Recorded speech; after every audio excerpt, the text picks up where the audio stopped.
অনেক সময় অনেক ক্যালকুলেশন আছে যেগুলো আপনাকে রিভার্স করা লাগতে পারে। তো এই ধরনের যদি আপনার হয় যে আপনাকে ক্যালকুলেশন রিভার্স করতে হবে, সেই ক্ষেত্রে আপনার একটা টুলস আছে, সেটা হলো নাম গোলসিক। গোলসিক টুলসটা অনেক কাজে দিবে ওই সময়। তো এখানে একটা উদাহরণ আছে, এই উদাহরণটা ইউজ করতে যে আমি আপনাদেরকে আসলে একটা ফাংশন দেখাবো, সেটা হলো পিএমটি ফাংশন। পিএমটি ফাংশনটা অ্যাকচুয়ালি এই ফাংশনটা দিয়ে যেটা করে যে আপনি কোনো ব্যাংক থেকে যদি আপনি লোন নেন, তাহলে আপনার লোনের ইন্টারেস্টটা কেমন আসবে বা লোন কত নিলে কত বছরে এটা শোধ করবেন, সেটা জাস্ট একটা ভ্যালু দিয়ে দিলে সে আপনাকে বলে দিবে।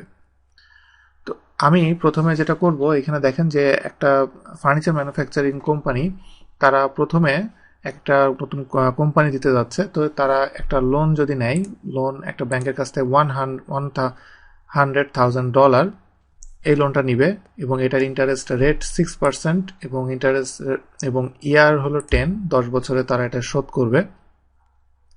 তো তাদের মান্থলি পেমেন্ট তাহলে কত আসবে?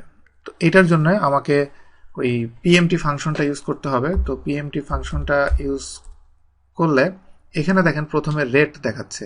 এখানে রেট বলতে যেটা বোঝানো হচ্ছে যে আমি কত ইন্টারেস্ট রেট দিব সেটা।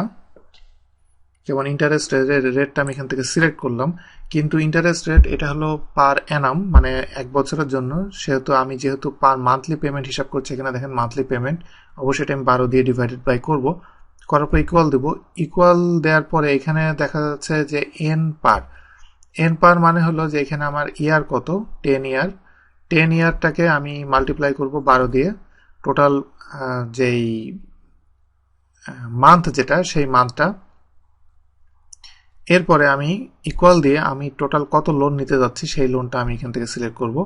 সিলেক্ট করার পরে এবার কন্ট্রোল এন্টার যদি দিই, তাহলে এখানে দেখেন দেখাচ্ছে যে আমি মান্থলি আমি যদি $1,00,000 লোন নিই এবং এটার ইন্টারেস্ট যদি 6% করে দিই এবং 10 বছরে দিই, তাহলে আমার মান্থলি পেমেন্টটা আসবে এটা।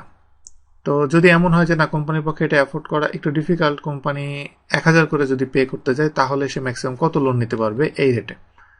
এটা করতে গেলে, যে এটা হলো রিভার্স ক্যালকুলেশন, এটা করতে গেলে একটা টুলস আছে ডাটা ট্যাবের ভিতরে, এখানে হোয়াট ইফ অ্যানালাইসিস, এটার ভিতরে দেখেন গোলসিকটা যদি আমি সিলেক্ট করি, এটা সিলেক্ট করার পরে সেট সেল, এই সেলের ভ্যালুটা আমি সেট করতে চাই এবং এটার ভ্যালু আমি 1000 করতে চাই।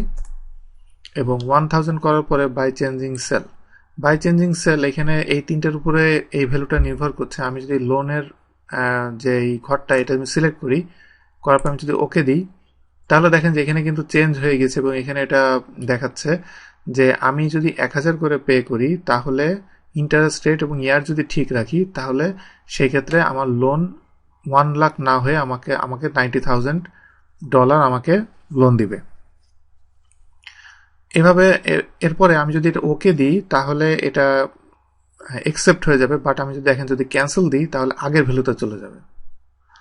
যদি এমন হয় যে আমার এই কোম্পানি এখন যে ভ্যালু আছে, এই ভ্যালুতে চেয়ে বেশি তারা পে করতে পারবে, $1500 পার মান্থে পে করবে বলে তাদের বিশ্বাস, যদি এমন হয়, সেক্ষেত্রে আমি যদি লোনে ক্লিক করে আমি ওকে দিই, তাহলে এখানে দেখেন যে তারা অ্যাকচুয়ালি লোন পাবে অনেক বেশি যদি তারা 1500 করে পে করতে পারে। একইভাবে আপনি ইন্টারেস্ট, লোনটা ফিক্সড রেখে ইন্টারেস্ট ইয়ার এগুলো আপনি চেঞ্জ করে এগুলো আপনি অপটিমাইজ করে নিয়ে দেখতে পারেন।